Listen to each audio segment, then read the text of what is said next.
want you to think about something for a second. Within 30 days, I had defeated the two greatest technical wrestlers there ever were. But the game they played was technicality. And then at the end, there was only power. For when I walk the ground gates,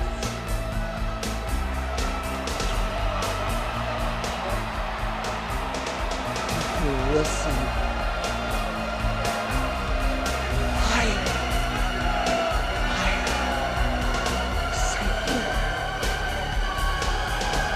Because I am the super predator of the World Wrestling Federation. And I am the master. And I am the ruler of the world.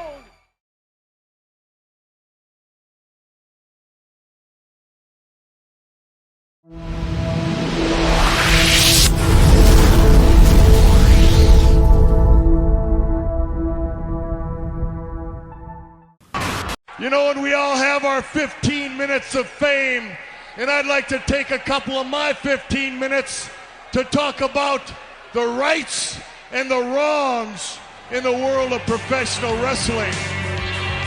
And it is for the WWE Championship. This match is for the ECW World Heavyweight Championship. The World Heavyweight Championship. The match and new NWA Heavyweight Champion. We appreciate you guys coming out and taking your time to support women's wrestling in America. This match is for the AWA World Heavyweight Wrestling Championship. Hello and welcome again to another edition of the Rights and Wrongs Pro Wrestling Podcast. This is your host, Mr. Green. How are you? And thank you for joining me for another weekly review. Well, at least I try to make them weekly. As you know, I had a little stutter step for the last one, but trying to get this thing back on track. And as such, I will probably be moving a bit faster if I can help it than I would normally do, unless I just get caught up running my mouth again. So, like I said, last week was a little bit of a stutter step because some technical issues. So for those of you that went and found, downloaded, or viewed on YouTube, I expressly thank you for your patience. And with that, I will move on and go into the abbreviated news, views, and reviews, news, views, and updates segment. Only so I can say this because I want to get into the review, but I have to do this part before I go because I just saw these pictures of the upcoming superheroes in the WoW universe. And man, oh man, I don't know these people personally, so I'm not saying I'm not impressed with their work, but I am not impressed. 3 photos have floated up, and they just cannot help themselves with these stupid names and gimmicks. They just cannot help themselves. So the people that I see are Veronica Varoom, Xena Phoenix, which that ain't too bad, but you know, I hope that she can actually do something else in the ring. But anyhow, the one that really got me was Sprout Greens. Sprout Greens, who, by the way, is wearing seemingly a jacket or a robe or something of that description that looks like it was made of lettuce, mushrooms, and carrots. That is not an exaggeration for those of you that not on their Reddit page or something like that to see these things. That's exactly what it looks like. Lettuce, mushrooms, and carrots.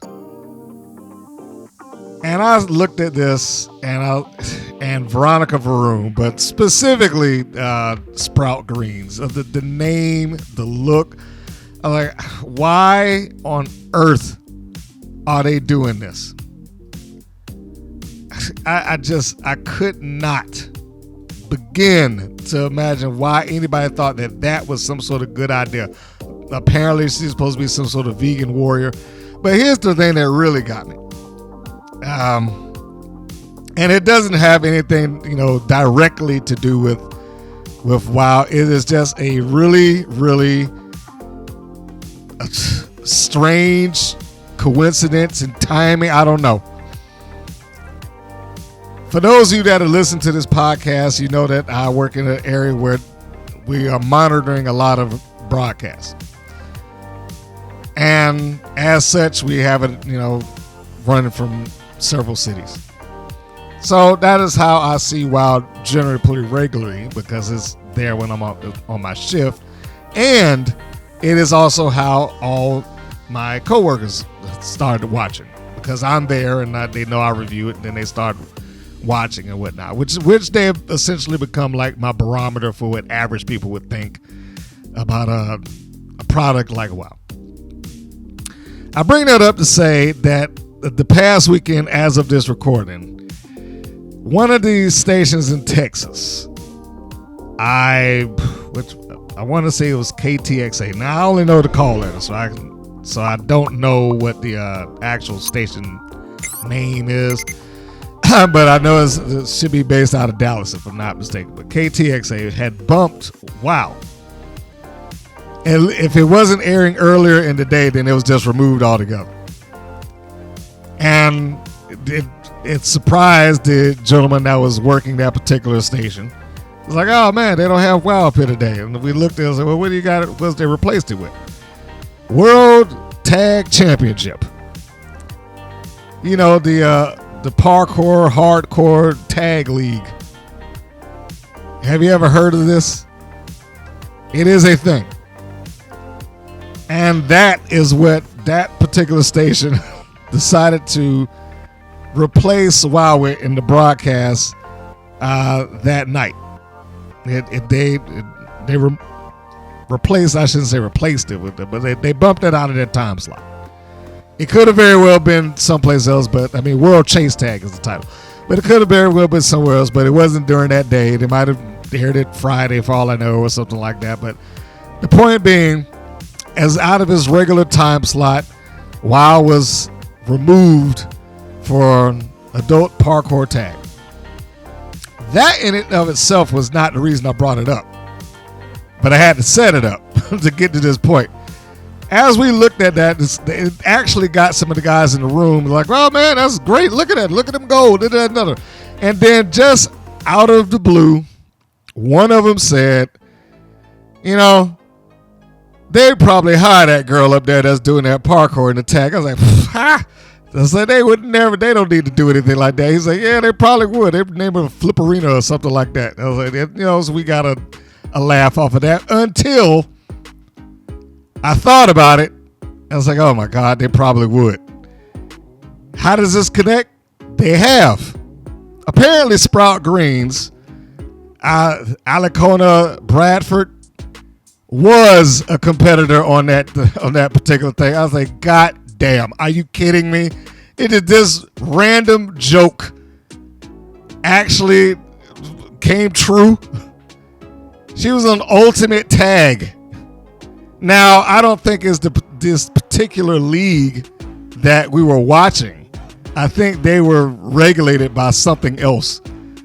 But same thing applies. Somebody who was part of the tag league just morphed themselves over into pro wrestling. Well, I shouldn't even say pro wrestling. Morphed themselves over to WoW.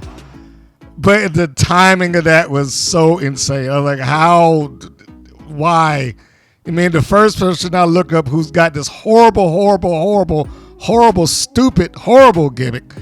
And this is the one that was a part of the tag league. Holy smoke. So yeah, I was already over the moon about this gimmick which just seems to have no end of stupidity attached to it. But then to find out that his little joke within the room is actually reality, it was just like icing on the cake. So this, which seems to be absolutely horrible, but then I have to remind myself, like, WoW is for children. It is.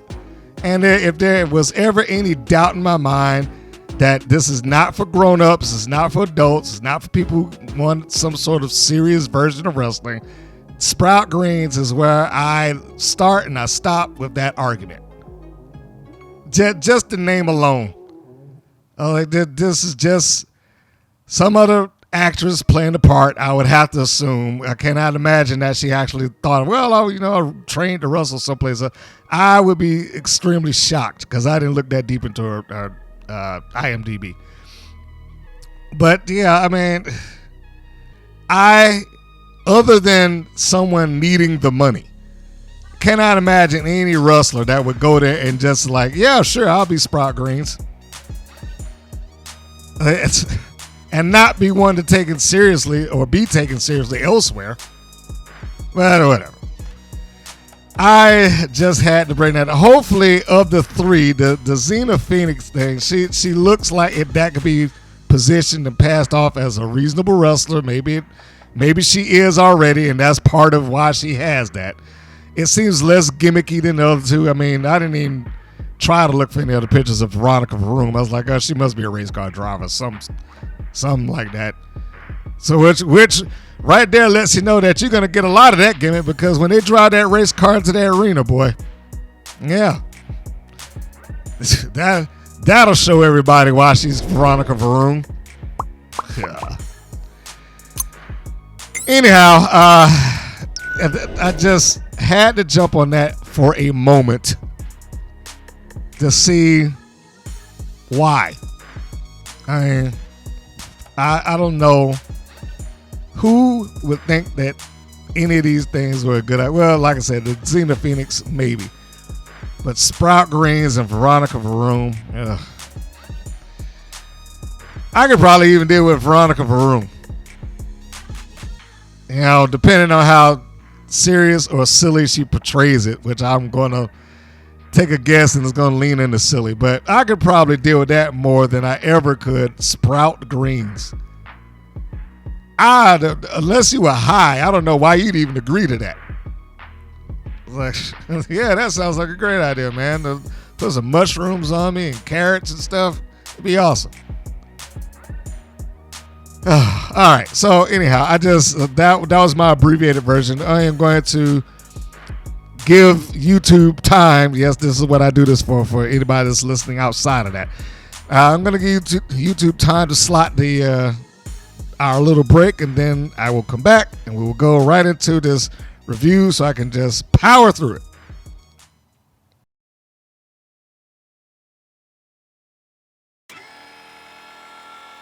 All right.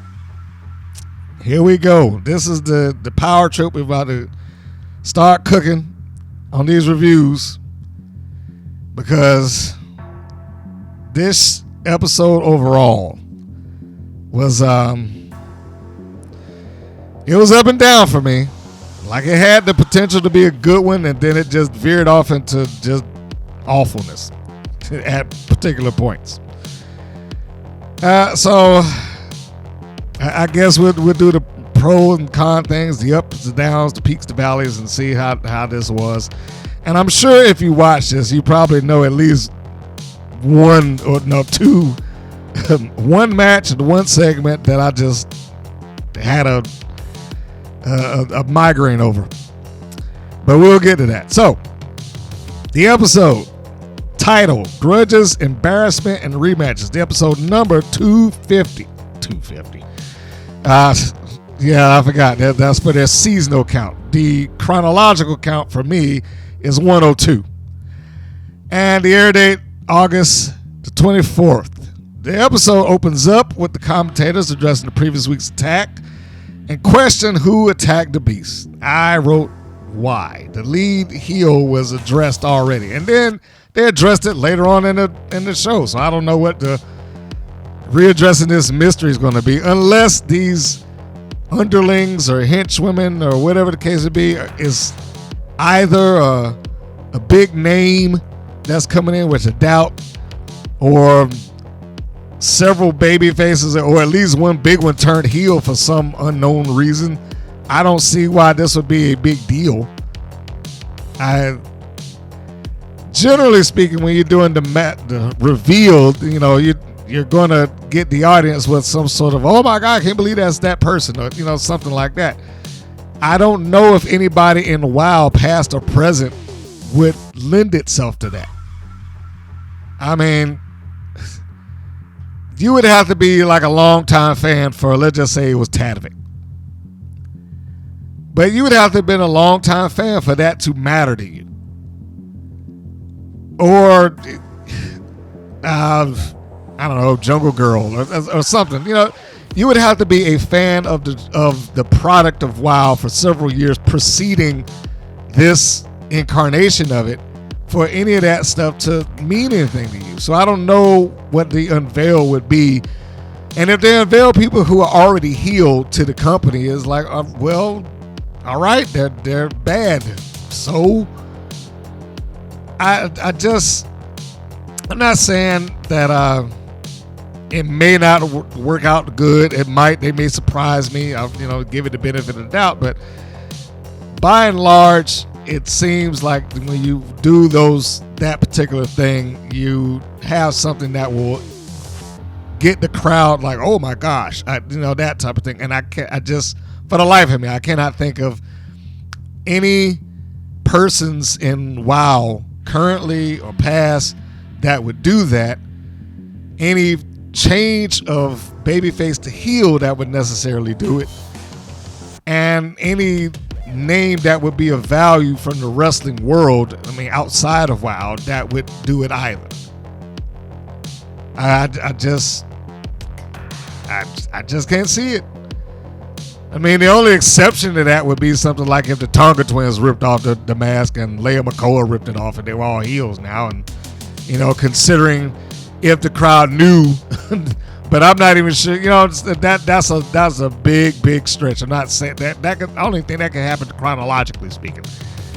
But you know, if it was something like that might get the crowd if they knew that there was issues. But I just can't see anything. So I don't know why they were going on with this mystery. Who were they? You know, that thing. So it's not important, especially since we know Abilene Merrick was the top of that hierarchy. But I will reserve judgment to when we find out, if we ever do. That might be another option. They may never tell anybody.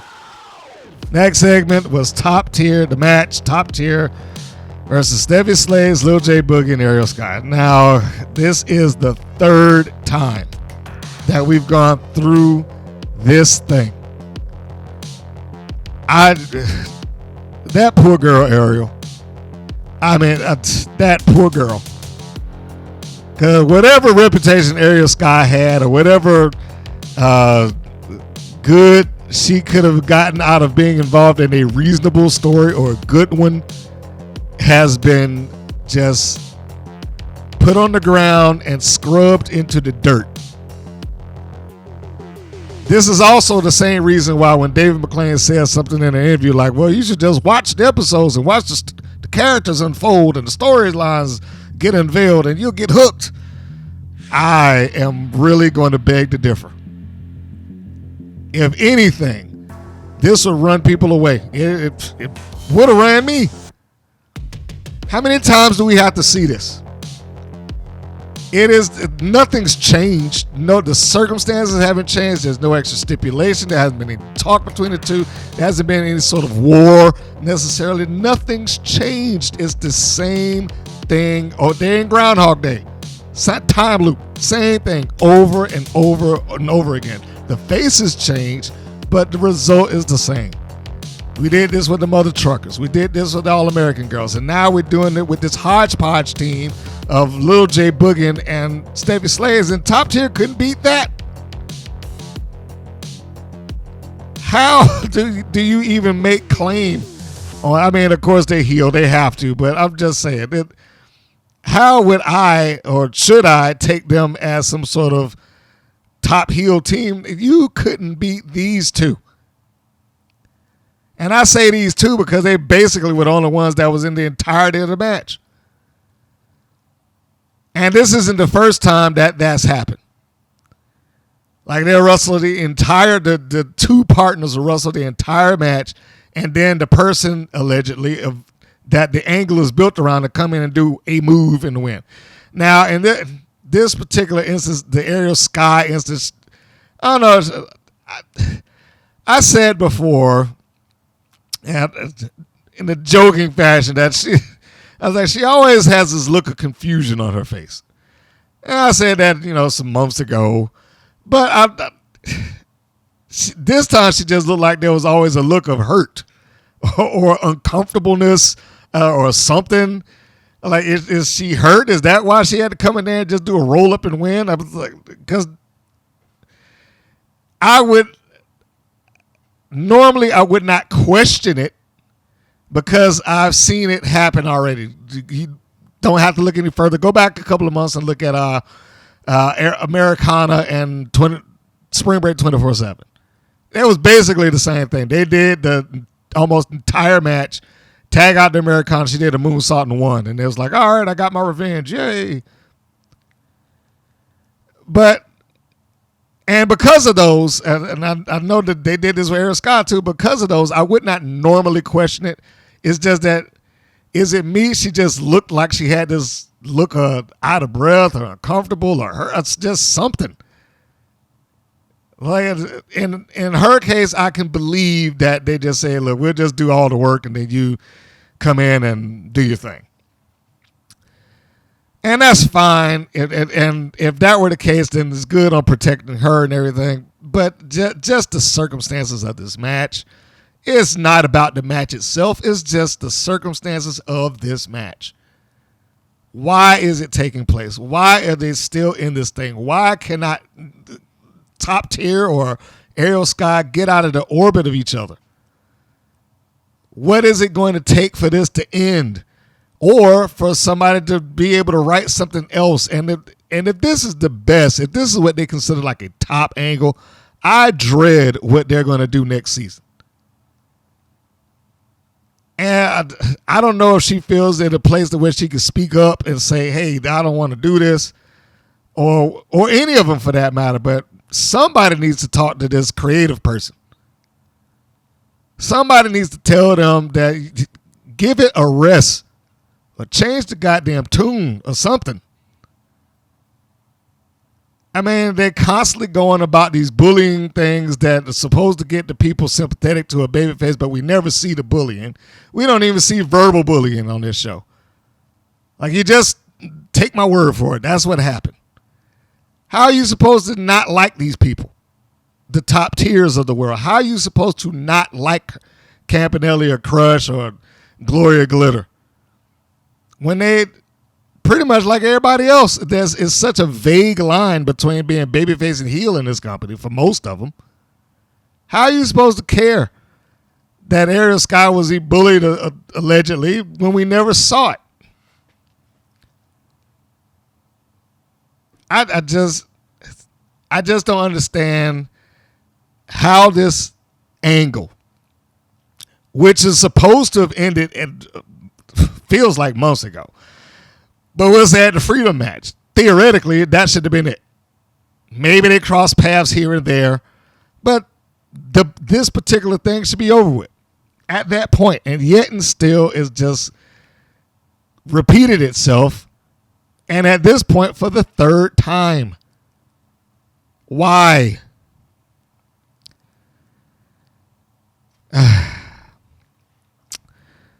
All right, so the match in and of itself, like I said, is not important.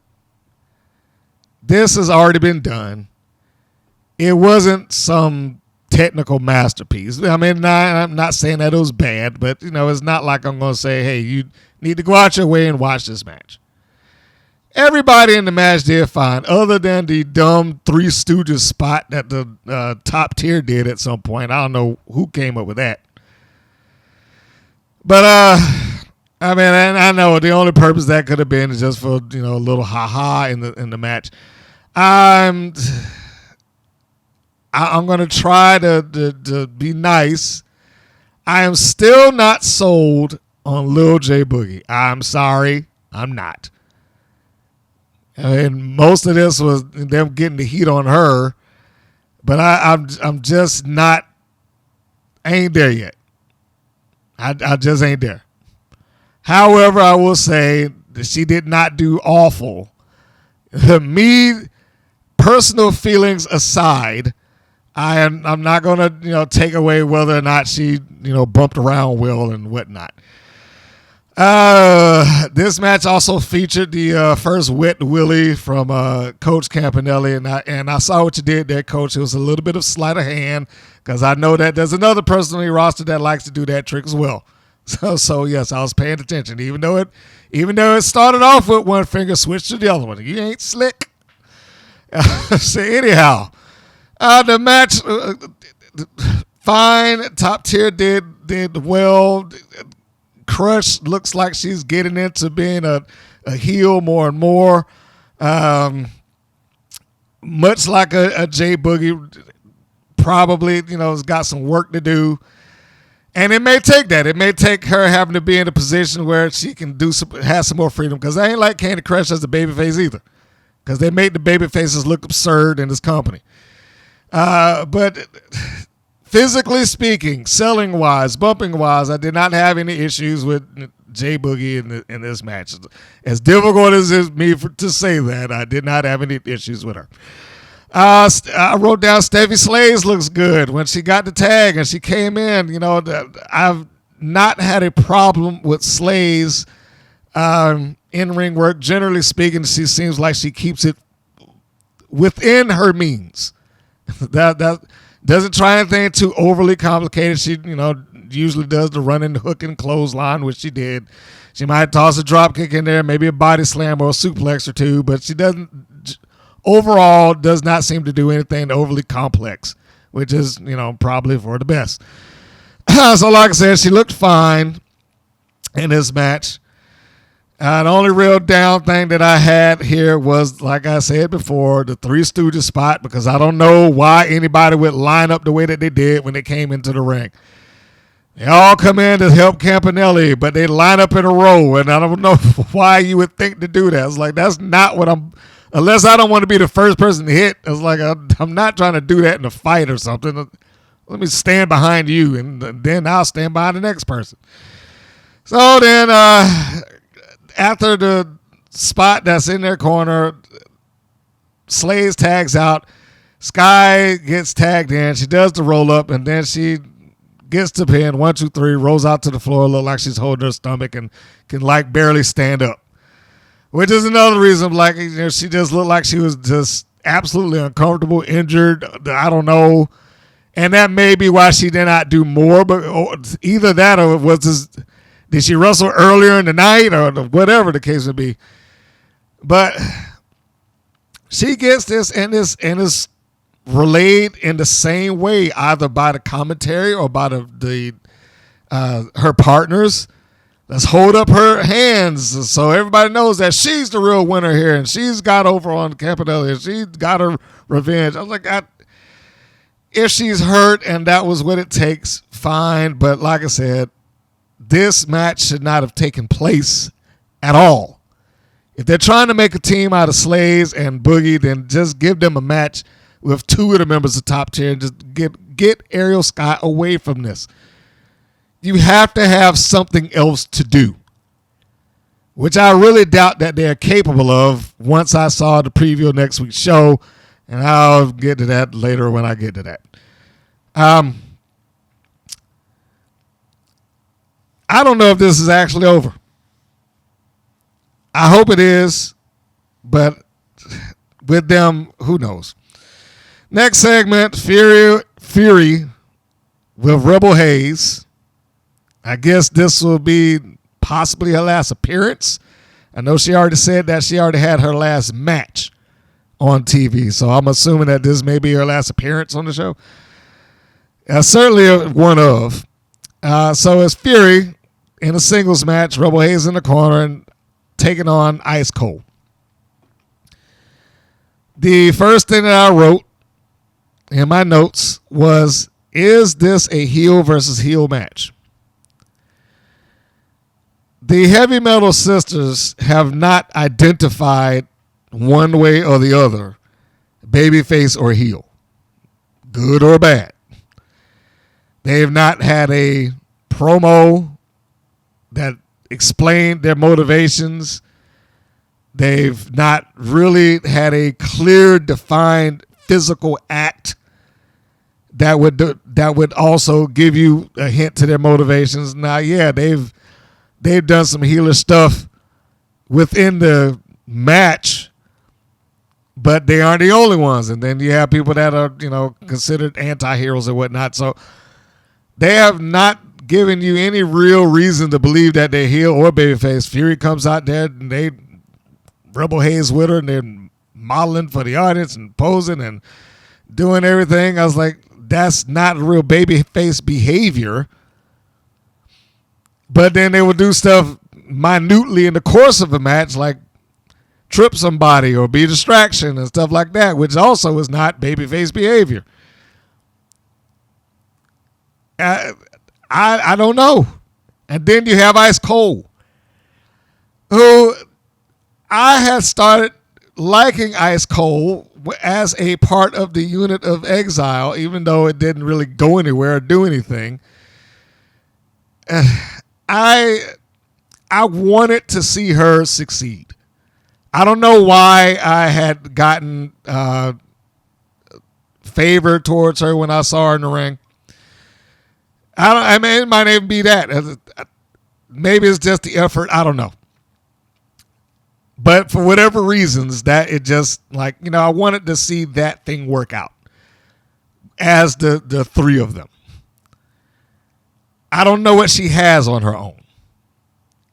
I thought she would be better served within a group so that each of them could try to hide the other's shortcomings. Singularly is going to put all the focus on her. Fortunately, she's in there with somebody who's pretty experienced. They have mentioned it a couple of times, like, yeah, Fury was trained by Robert Gibson, Rock and Roll Express. Yes, that's true. I think I actually have maybe match 3 of hers as Harlow O'Hara. And yeah, it might be 3rd or 4th match of her wrestling career professionally. That was out of Robert Gibson's school / promotion. So, there is some experience there to help carry this match on. But I don't know why this match is taking place. And I'm not opposed to a cold match. I call them cold when they are. Just nothing behind it. No build up or anything coming from it, anything like that. I try to call those when I see it. Not saying that to be insulting about the match. I'm just, saying that this had nothing on it. And this had nothing on it. So I don't know why it was taking place. And more specifically, I don't know why these two potential heels are facing off each other. I think that's what got me more than anything. Because as I was saying about Fury, Ice Cold has pretty much been the same way. It has not really identified coming out of Exile as babyface or heel. So within the course of the match, Ice Cold became the de facto babyface. I don't know if that was what they were intending, but I guess when you're coming out there with your partner at ringside, you're going to get kind of the heel vibe to begin with, and Ice Cold's out there by herself. I've used the term that some people present well. Ice Cold, to me, presents well. At least in her confidence. The walk to the ring. looked like somebody that was on a mission. Didn't overplay anything, wasn't silly. Pretty much delivered what you would imagine someone who would call themselves ice cold should be. And at the same time, being serious and focused comes off like an athlete, comes off like a wrestler, or comes off like somebody that's going someplace where I want to win. Fury, of course, she does what Fury is supposed to do. She comes out, she's high energy, like I said. You know, that's somewhat babyface in my opinion.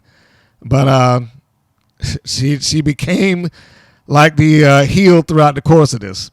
So anyhow, I would imagine that she helped Ice Cold out a lot within the course of the match, because the match, if you're just wanting to see, you know, the exchange and the moves between the two, I thought it was fairly entertaining. There were some spots, I don't know if Ice Cold was supposed to just not sell it, or, you know, whatever the case would be. Like, she'd take a clothesline, almost pop right back up, another one, pop right back up. Didn't look like there was a lot of pain in there. And then that following that, it was like a, not stiff, but it wasn't as smooth as it probably would have been otherwise when Fury tries to get her into a suplex. The match between the two, like I said, it was nice exchange. Enjoyable to watch. Either Ice Cold has been training, or maybe Fury just carried her through, and Ice Cold is a good listener. But I will repeat, I thought that it was fair enough. I like her facials. Just like she being Ice Cold, goes for a cover on Fury. Gets close, Fury kicks out, and the close-up, and the cameraman did good too. Close-up on her face with the kind of like, you know, that front anger / frustration combo. And those mean a lot. I know it's a minor thing, and I do tend to point out a lot of minor things when I go through these reviews, but those things mean a lot. So anyway, let's just get to the finisher, because that's the more important part. You can check out the match on their YouTube if need be, if you want. It's relatively short, so it's not a hard watch. At the end, when Ice Cold is frustrated over the kick out, she just basically starts stomping on Fury, which again, I'm not sure who's the babyface and who's the heel here. That's kind of an aggressive thing for a babyface. But then again, you have Rebel Haze, who popped up on the apron as a heel would do. So, you know, go figure. I stick with the term de facto babyface for Ice Cold. So Haze gets up on the apron, and Ice Cold charges over to her and gives her a forearm shot. She hangs on, and then Ice Cold gives her a boot, which I don't know why. I was like, hey, that just entertained me that she booted Rebel Haze off the apron. But it was enough of a distraction where Fury gets up, she gives her a big backhand and gives her a complete shot, and Ice Cold goes down, and she's trying to finish her off, pops her with the knee, and I would have sworn that was it, being in the room. I was like, holy crap, Ice Cold kicked out. I mean, it seemed like it would have been a foregone conclusion for me that she was done. But she didn't. She gets up out of the knee shot. Looked like she gave Fury a chop in the throat when I saw it the first time, but I think it was just a slap. But it backed her up enough to where Ice Cold's able to come up and hit her with a big leg lariat. And that almost said the leg lariat looked good, which makes me believe, like, okay, are they going to change Jay Boogie's finish? Because isn't that her finish? The only difference being is that Ice Cold jumped up off the ground to do hers. But getting towards the end, full Nelson attempt by Fury. She reverses it into almost like a sit-out brainbuster, and it could have been nasty. Like, looking at Ice Cold's head, it looked like that thing was about to come down the wrong way, but fortunately that did not happen. Or Falcon Arrow. I know some people, we call it that in other places. That is not the finish, however. Ice Cold gets up, pops her Fury in the stomach with a knee, and then gets her like a float over SST, severe skull trauma. Now I'm sure the name changes regionally, but that's one of the terms. But she won. Ice Cold won the match. Surprisingly. I just did not expect Fury to go down.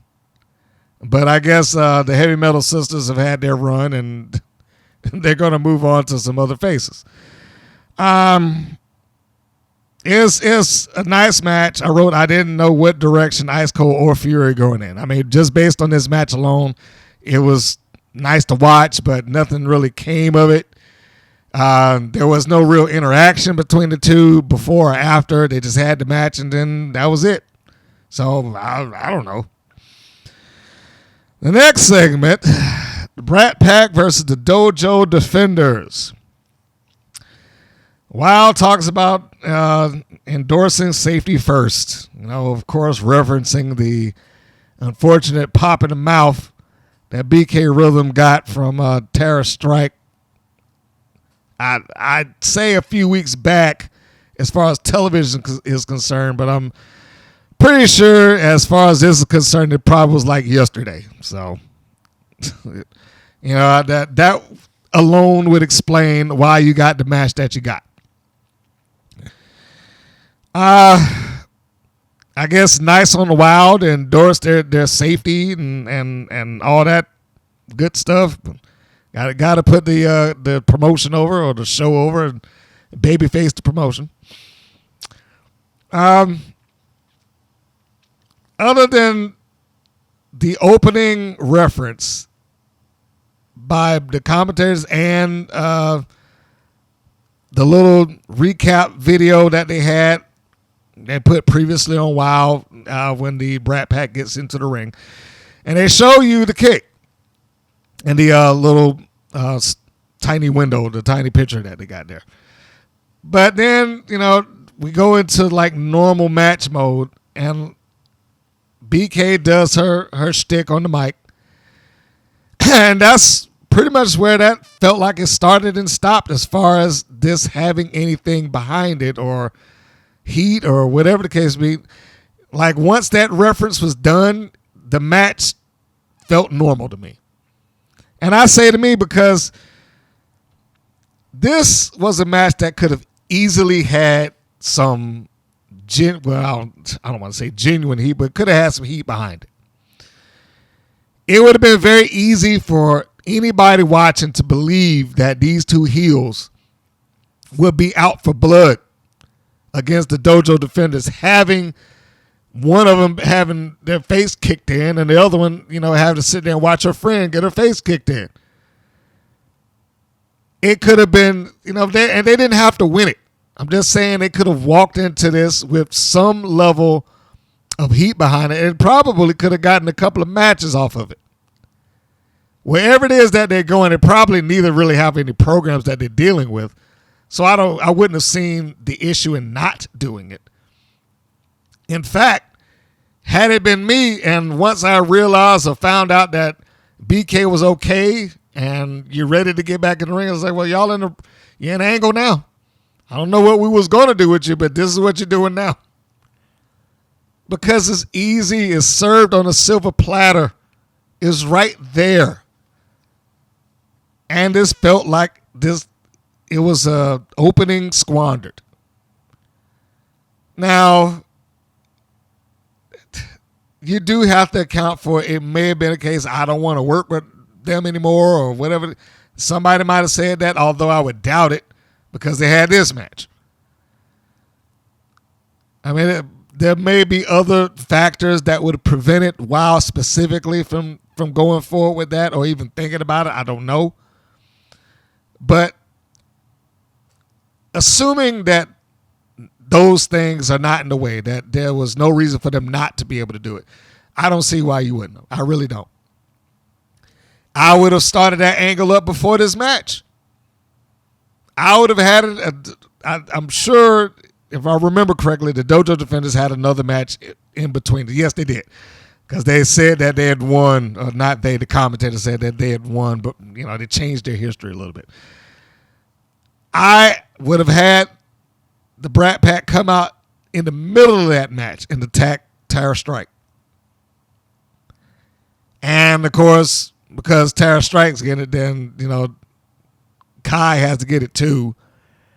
But you have the heels hands up where you got nothing to do with this. The team that they were facing, they walk off and let the Brat Pack do their thing before the referees and or security stop them or hold them back.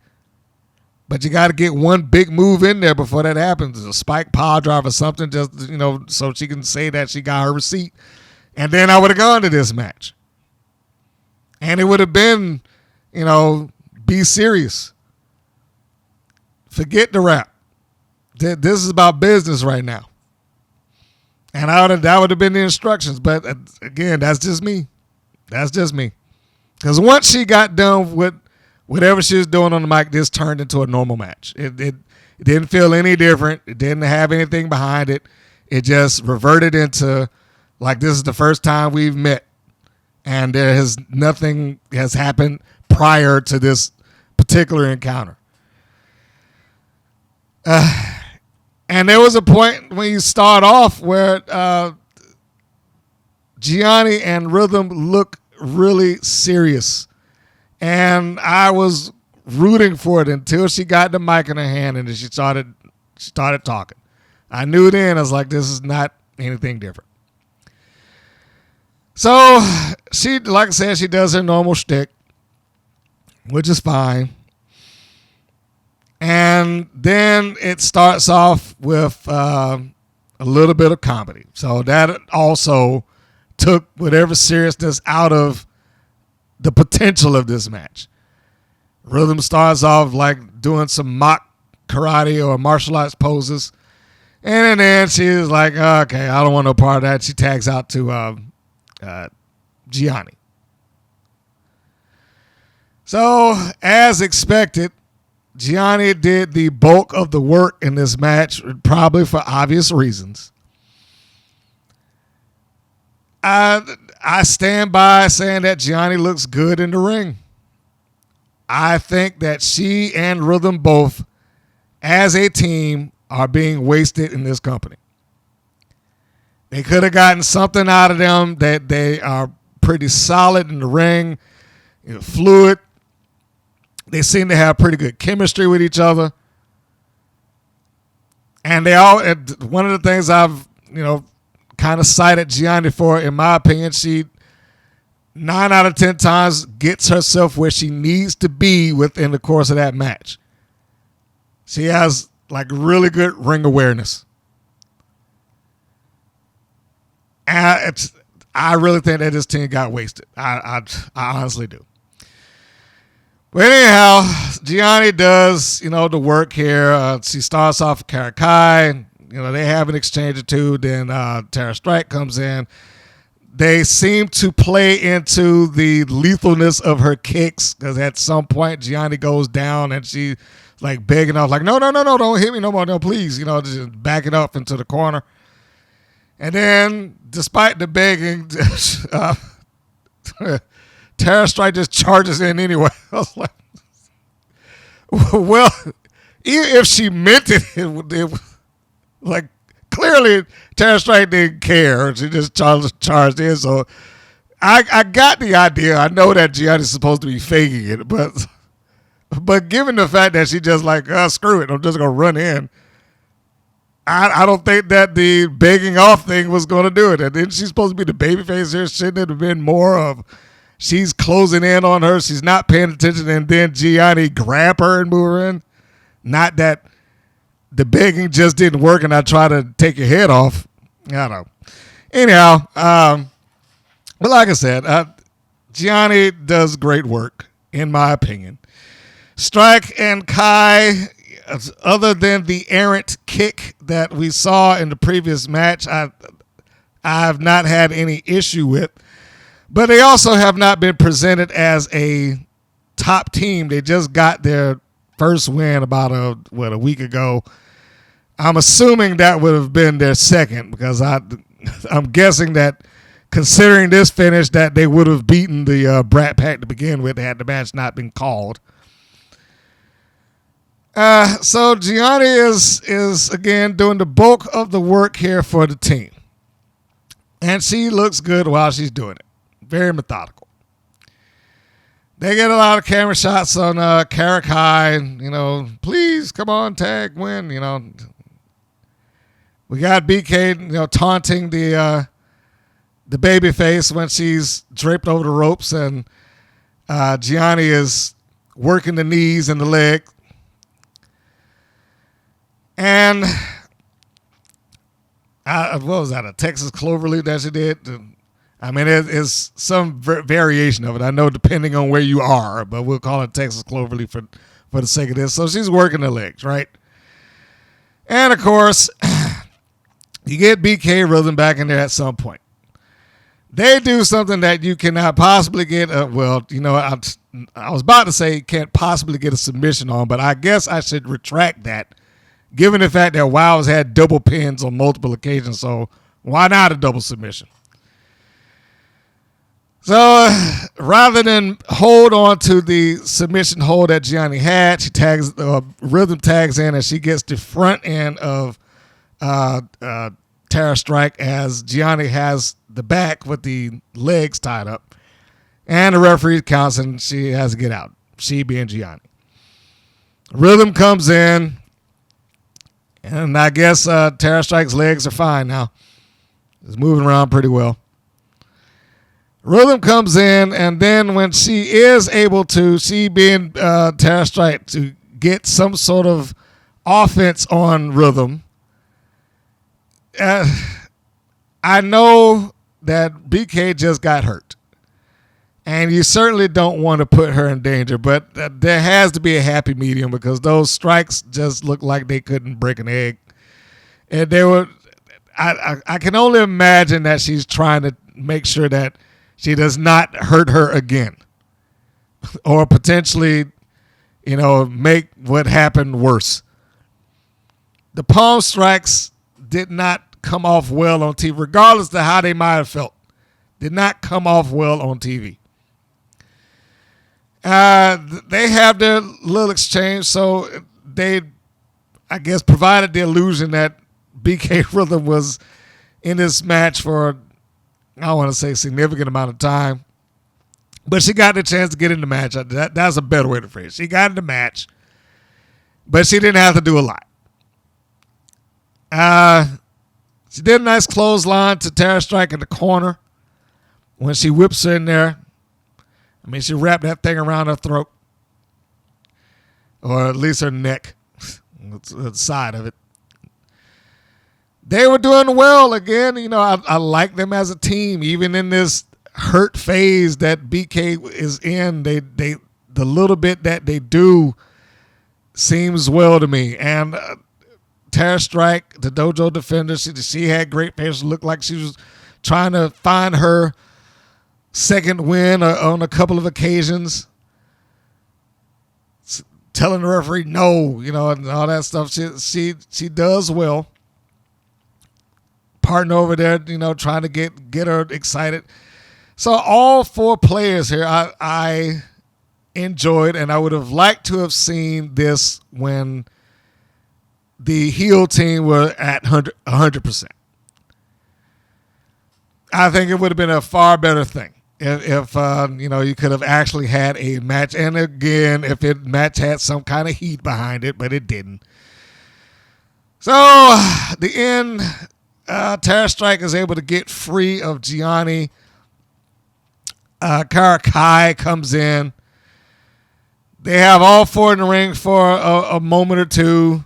Again, BK Rhythm looks like she had to be treated with kid gloves as she was thrown out of the ring, which leaves Gianni and Kai in the ring to finish off the match. And Gianni and her bump for this eat defeat, man.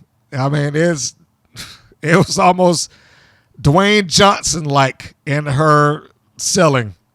She took that thing, took a bump, rolled over, just about to get to the middle of the ring. Entertaining. I think the only thing that stopped her from doing what she was trying to do is that Kai came in a little bit too soon before she completed her role. But yeah, it was a magnificent. It was silly, but it was a magnificent bump. Mwah, chef's kiss to that. And out of the 3 or 4 times that we see Eat Defeat, she might be one of 2 that was able to take it well, because the Animal Instinct couldn't do it worth of crap, and I forget who the other one was. They just flopped over like a fish. Rebel Haze, I think she was the other one. So yes, glad to see that was a good way to take it.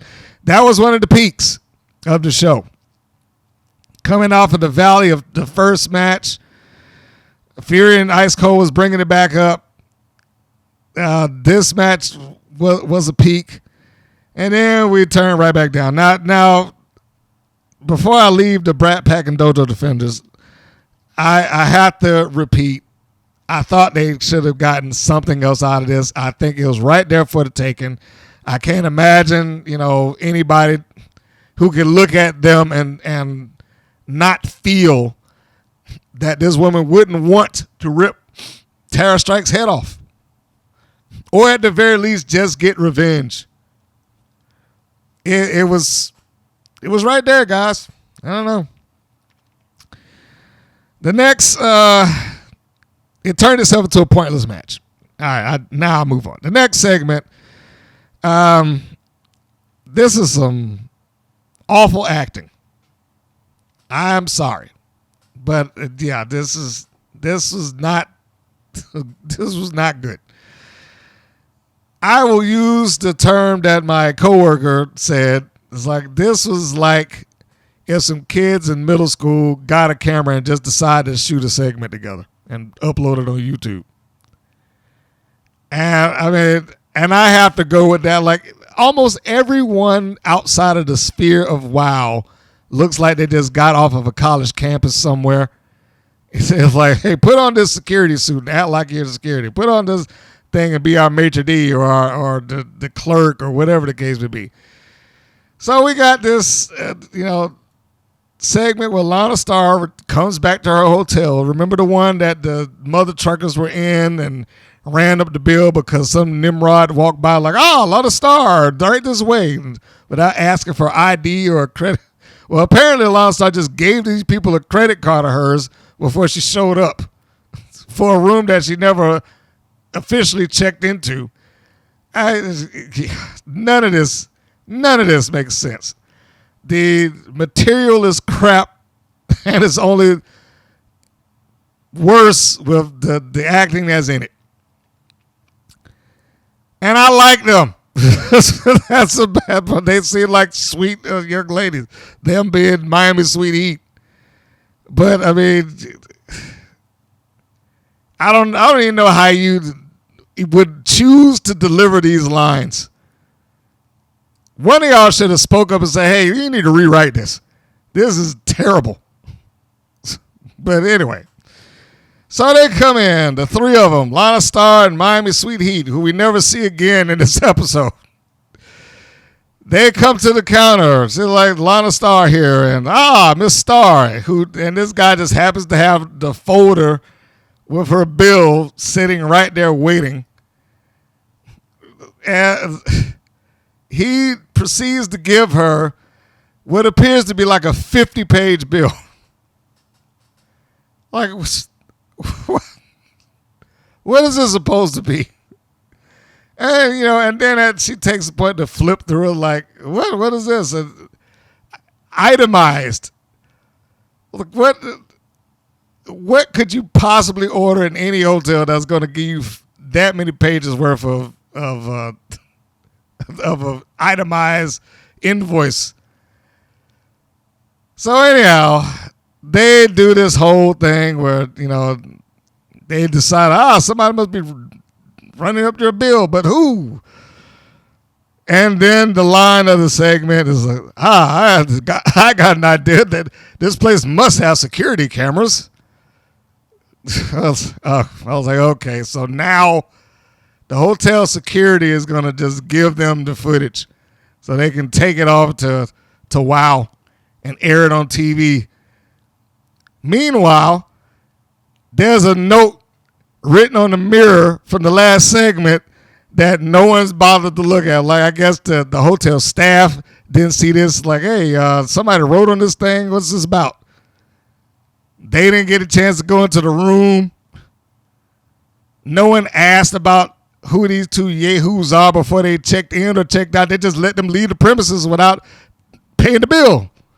Put them into a room, let them order all sorts of shit, and then let them walk out clean as a whistle. Where does this place exist, and how can I get there? This is all so dumb. Oh. I defy David McClain to say how this is good. Him or his creative head. I defy either one of them to tell me how this is good or makes sense without me being able to poke a hole in this plot. I mean, that is an open challenge. I defy you to show me how this makes any sort of sense. It should have stopped 30 seconds after they found her bag. Just give it to David and move on. And what is this camera here for? When it was the last segment, the cameras are following them, allegedly. That's what Dave McClain said. We'll show you the footage, so the cameras had to follow you, right? But now they just walk into this place, and I guess the camera just sat there for like a couple of days until they showed up.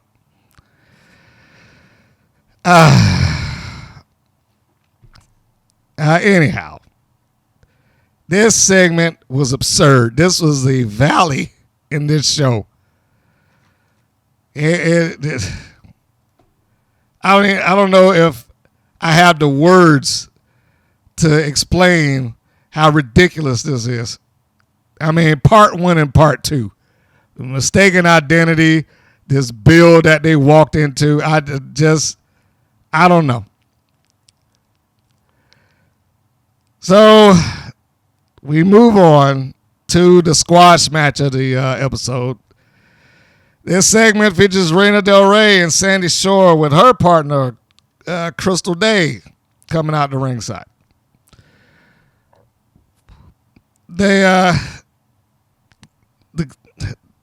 This was exactly what it was supposed to be. This was a squash match, and it should have been a squash match. There's really nothing else. The only downside is that there was nothing, storyline wise for anybody there to do. It was cold, but it got Del Rey on TV. When was the last time we seen her? A couple of weeks. And last time we saw her, I mean, the angle that she had then was just unceremoniously dropped. I brought it up before when I talked about her.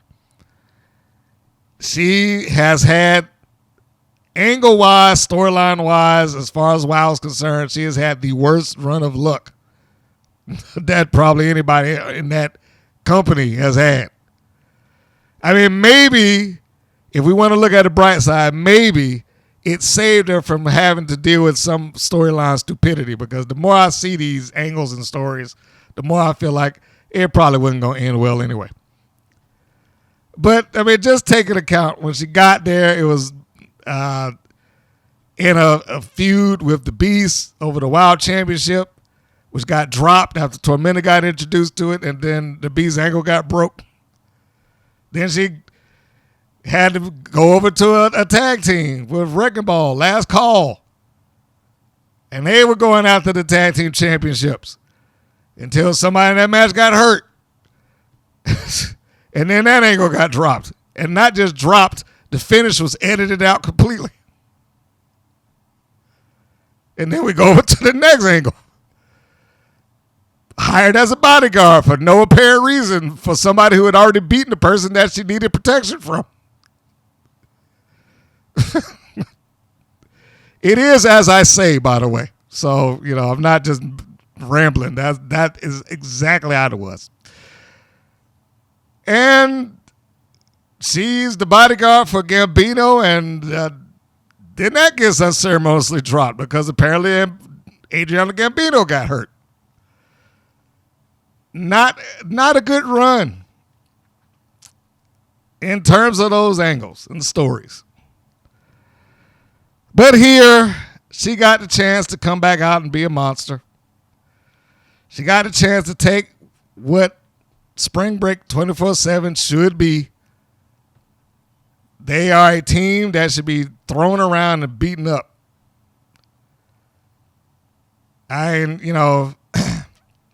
All due respect to them, but that's what their lot has seemed to be, which is also why I said, what was that, a week ago, that when the Brat Pack was up against Spring Break 24/7, that might have been 2 weeks now. But yeah, the point is, when that match took place, they shouldn't have given them all of what they gave them.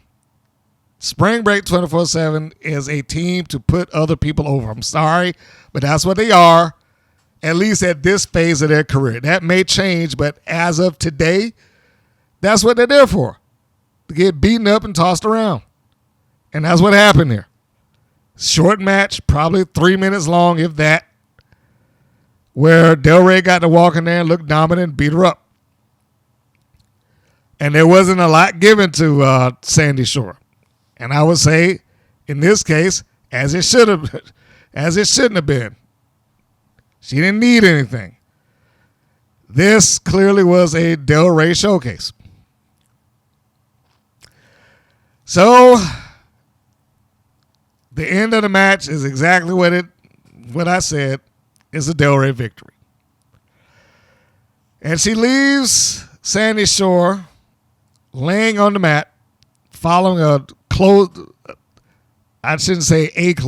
a series of clotheslines. 2 facing front, 1 in the back of the head, and then there we go. The one thing I can say that Crystal Waters did well in here is that the dread that was on her face as her friend was getting beaten up was as it should have been. A very laxed cover by Del Rey. Crystal Waters gets into the ring to check on her friend, and immediately she's kicked in the back. And she's picked up and thrown onto her tag team partner by Reina Del Rey. Yeah, I mean, what can you say? It's like I said, this is what it should have been. The referee was doing like his like, hey, what are you doing? That whole shock that he got on his face. He's been a good ref for me so far, even though I'm pretty sure he did one of them double counts too. But him as a ref, I like. It was good, easy to follow, easy for the audience to follow. There was no debate to who was, even though it was 2 people on the outside, there was no debate to who was the babyface here. There was no debate to who was the heel. I don't, even the dimmest bulb, I think, would have been able to follow what was going on here. So we go to the next thing, and this is one of those things I don't fully get. But it was the announcement of a distinguished panel to present to the WOW viewers and fans the Fan Appreciation Showcase match. Just a little bit of a mouthful, but I didn't name it. And so, apparently, to show their appreciation to the fans, WOW had a panel of people from different areas of, I guess, media to present or vote on 5 matches for the fans to pick from. Something stupid. Jim Barcelona of the Miami Herald, Tony Maglio of IndieWire, and Jeannie Buss, because it's Jeannie Buss. I do not mind the panel necessarily. I do feel like, it would have been nice to have a pro wrestling representative in that panel, opposed to TV columnists. And that's nothing against Barcelona or Maglio. That's nothing against them. I'm not saying that they shouldn't be there. They could be, they could be the biggest wrestling fans in the world. I don't know. So I'm not saying that about them personally. But within that, if you're going to include them, and there's nothing wrong with having them there, because, again, neither one of them specifically cover wrestling to the best of my knowledge. Those sites are television column sites. But it'd been nice to have included a wrestling face amongst that. Or a name. I mean, and I'm sure there's plenty to pick from. I'm sure there's plenty that would have given them full permission to use their face and name on their show. Or whatever the case may be. Like, there's a couple of women, what was it? Women's Wrestle Talk, I believe. Like, that would have been a good one. Or having one that had a name that people knew. Having those two guys are fine, and, there's credibility under the name of where they work. But having, say, a Gail Kim or a Mickie James, somebody that fans could look at and say, oh, wow, because their opinion would have more weight. Despite the fact that those guys are in TV and they view TV and things like that, the wrestling journalist site or somebody from Diva Dirt or whatever, a wrestling journalist site like that, for some of those fans out there would have more weight behind it. I would tend to believe that most of the people that at least watch WoW, even though it's a niche artist, probably know who Mickie James is, or probably know who Gail Kim is, or some of the other bigger names. It would have lent some sort of credibility to it overall. Jeannie Buss being there, I mean, is I'm sure it's just because it's Jeannie Buss. And her picking any match out of there is not going to impress me one way or the other. Her vote on that wouldn't impress me one way or the other. I honestly don't. Maybe she watches wrestling week in and week out, but honestly, if I were taking a guess, I would only think that she would know of 2 wrestling promotions in her life, maybe 3. WWE and possibly AEW, but definitely WWE and definitely WoW. Those are probably the only 2 that she's aware of that even exists. So I don't even know why I know why she's there, but I don't know why she would be on there as a name or a voice that would here's my vote. Beyond the fact that she owns it, and that's, all the reason you need. So they talk about presenting these choice of 4 matches for the fans to pick from and have air on WoW. The choices are the revenge match between Princess Ozzy and Reina Del Rey, the Mother Truckers versus Miami Sweet Heat for the Wild Tag Team title, the Trios Tournament finals between Exile and what would become Top Tier, and a Wild Championship match with the Beast taking on Abilene Maverick, I think, for the first time. And I said, okay, that's fine. I like the merit of the idea. But the downside of that is I don't see the point of the idea. Like I said, I like the merit. The idea has merit. But I don't see the point of it. Because this is something that, used to happen in wrestling television quite a bit, actually.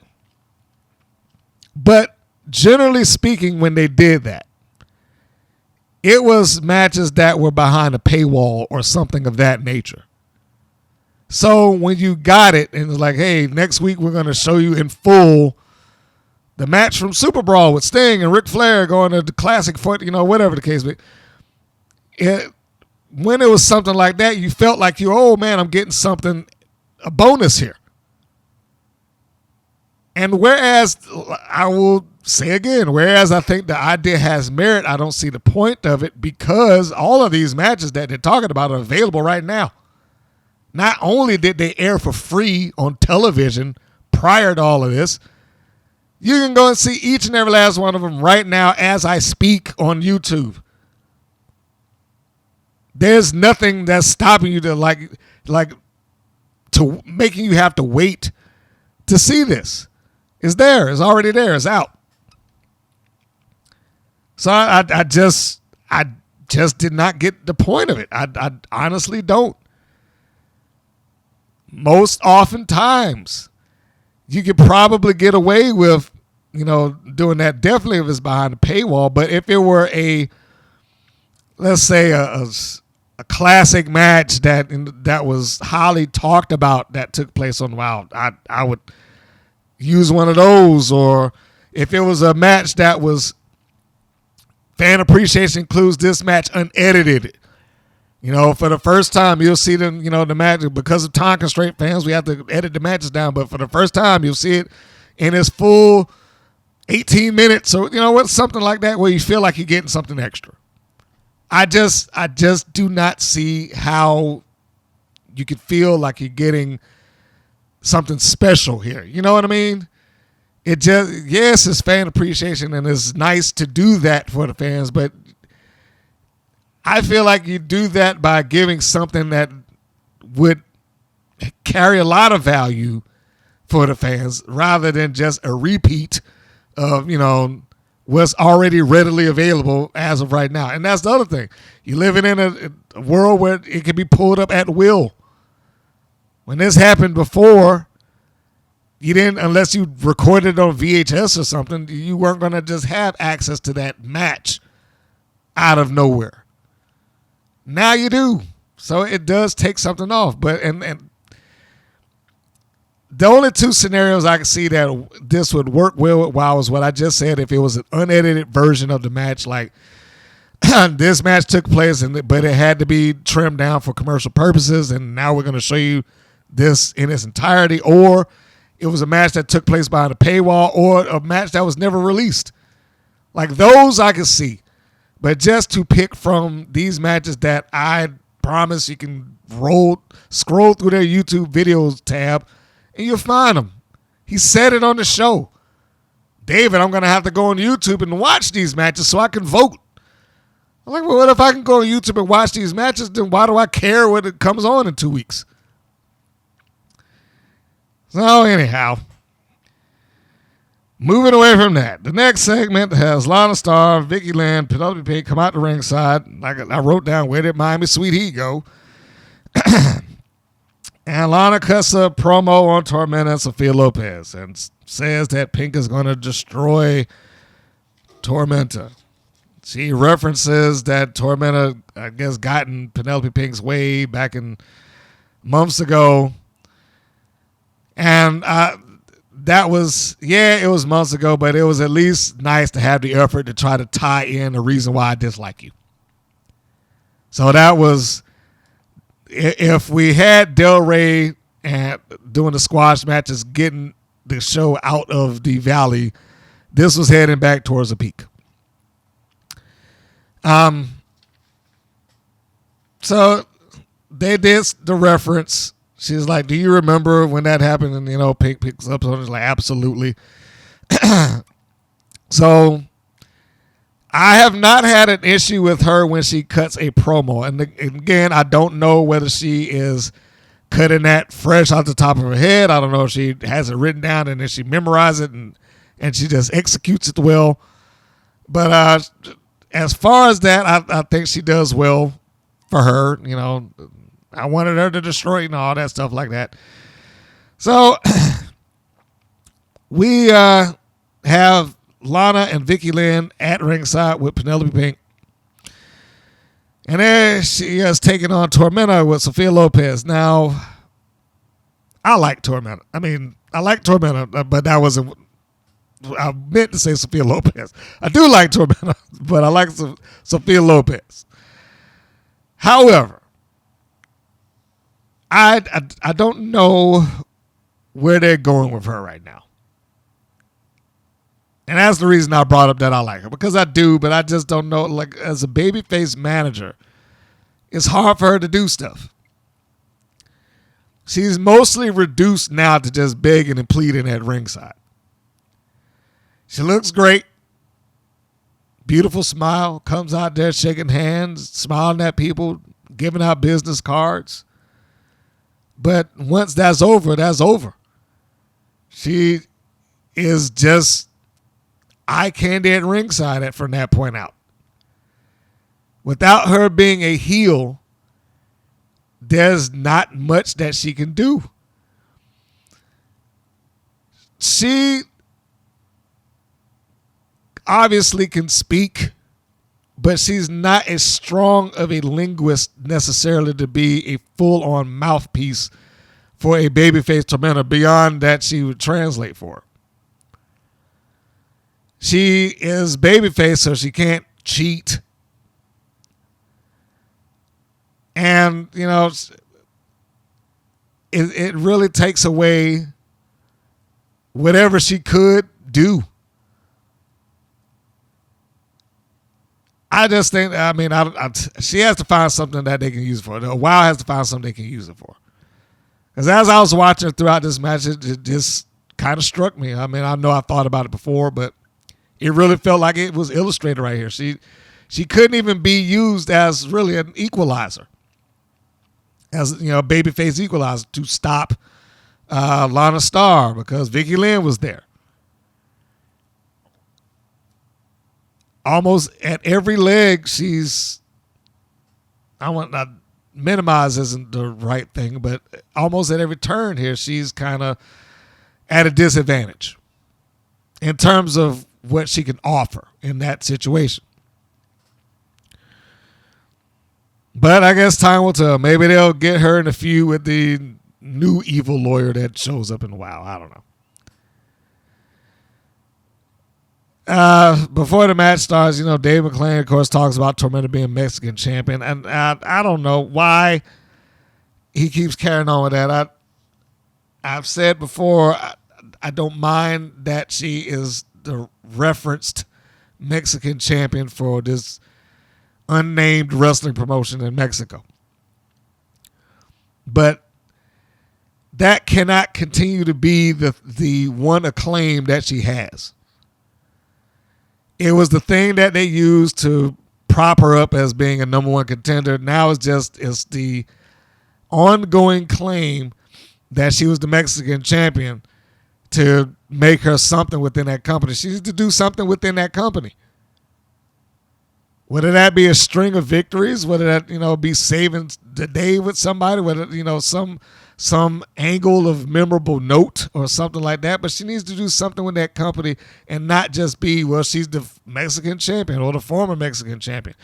That is turned itself into a crutch. It went from credibility to crutch. And if it keeps carrying on, it's like, how do you take this seriously on either end of it? Like, well, what does that Mexican championship actually mean if she come in here and she get beaten and lose every other week or whatever? And then the other side of that, you know, why is that a thing that allots her being at the top of the card? Because she was the Mexican champion. Like, I don't see it as a useful thing anymore either way. It started off useful, but I don't think it's useful now. So, this was a fine match, and I would probably say, if you haven't seen it, and I had to suggest one, this would be the one. I was like, you know, go watch this one. They did, I felt, well with each other. Enjoyable. Not going to go play by play with it.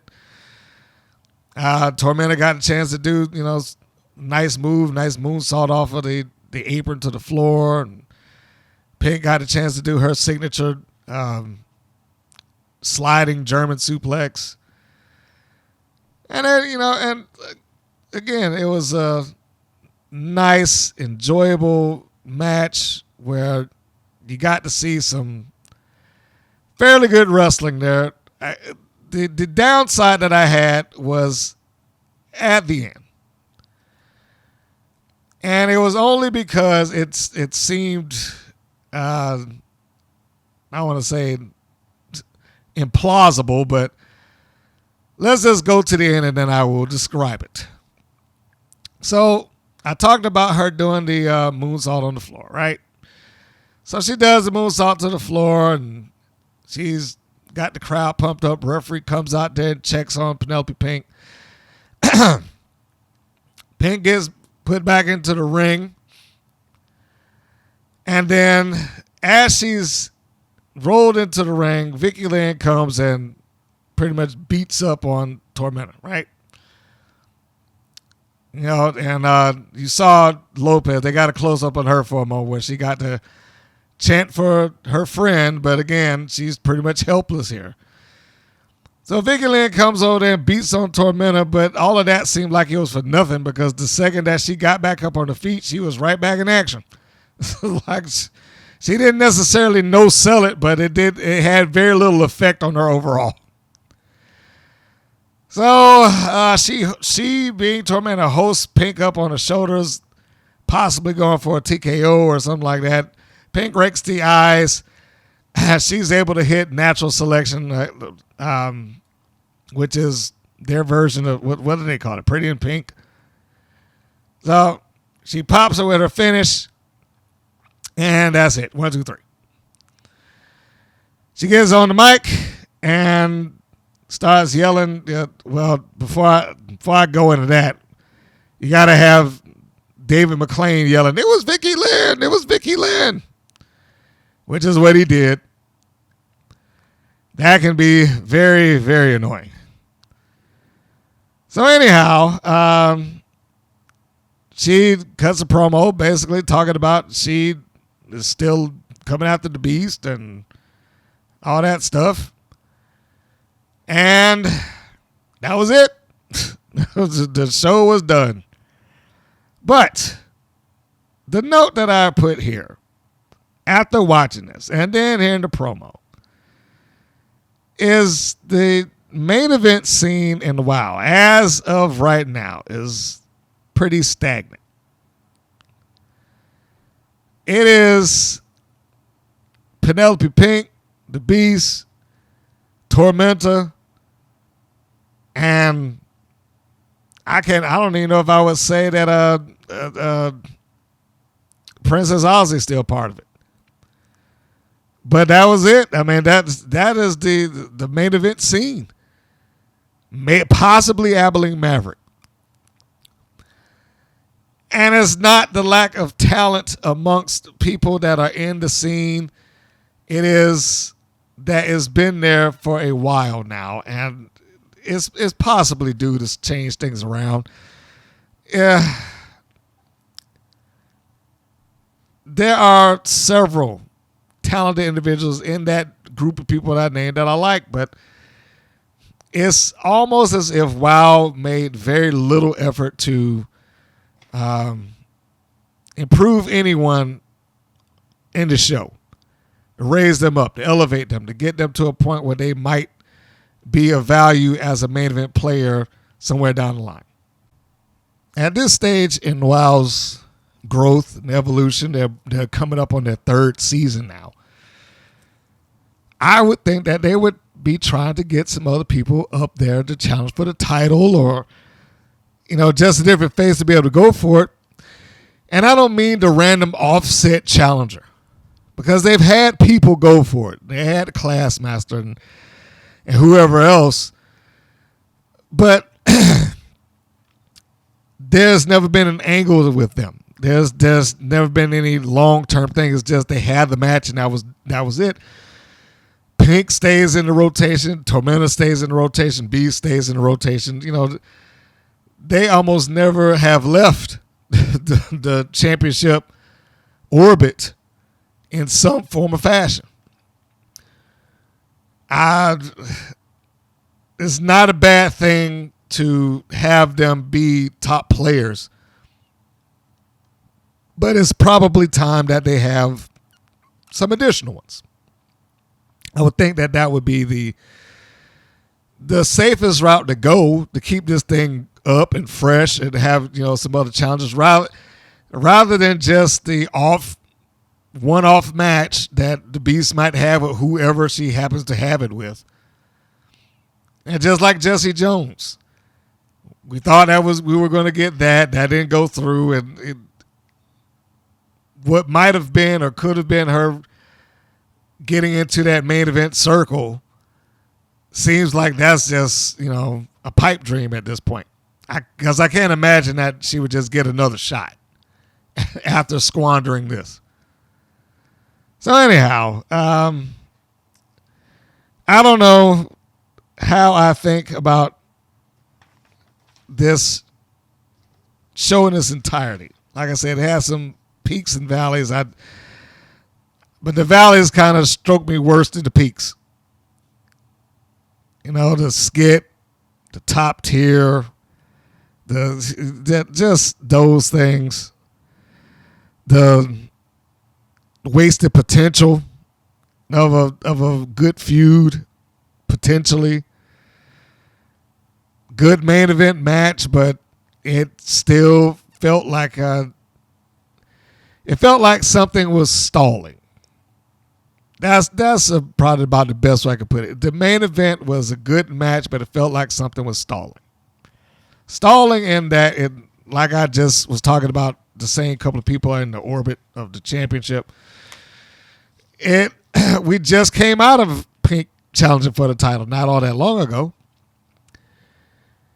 And it would probably feel different if the stakes were being raised. It weren't one-sided because at this point I think it's just been beast win, beast win, beast win. If there were new stipulations being attached to it, or something to add some intrigue to Pink and the Beast, which is probably the closest feud that she may have at this point. But none of that's happened. And Tormenta just came off a title match. I wouldn't doubt if she turns around and gets another one. So it just feels like it's just stalling, like we're in the same loop, the same way I felt about top tier and whoever they happen to be against along with Ariel Sky. Same loop over and over and over and over again. This is where I'm going to go into the preview for the next episode. The next episode of WoW, not mine. As you know, they send out a press release once a week. That press release is usually accompanied by the link to their media page. And they give you the rundown of what to expect on the next show. If you really want to find out what's ahead of you, you can go in there and look at the pictures. I did do that. And I will just say that I'm not surprised by the outcome that I got. So, if you're not wanting to know what's ahead, this is your time to skip. Otherwise, this is the preview as written by their press. Season 2, episode 51. That'll be 251 for me. The title, Bills versus Belts. As I'm sure you'll know, that's the bill of the hotel versus the belts of the mother truckers. Lana Star gets to the bottom of who ran up her hotel bill and challenges the culprits to a match the likes of which you have never seen before. But first, unlikely duo, the Classmaster and a surprise partner, announced by Samantha Smart, battled it out with the new but persistent Fierce Sisters, Foxy and Roxy. The tenacious team of Chantella Chella and Holiday wrestle Angel Rose and Sylvia Sanchez of Las Banditas. The tag team action explodes before the main event as Animal Instinct, Goldie Collins, and Katrina Katarina Jinx. Sorry, I fumbled that bad. Golden Collins and Katarina Jinx wrestled the Tonga Twins, Chaos and Kona. Everything is at stake in the dramatic main event to decide who will have to foot the indulgent bill and who will go home as the victorious Wild World Tag Team Champions. All right. So, needless to say, and again, if you're not wanting to hear any sort of hints or anything like that, you might want to just finish this up or skip ahead or whatever. But needless to say, the fact that we've even gotten this far to a belt versus bill match did not speak highly of Wild's creative to me. And I don't know what I have to see how they come to this particular arrangement. But why would the bill be something that I would put up against the belt? They ran up the bill, you pay it. But and it's on camera. So I don't know. I know I'm applying way too much logic here. But yeah.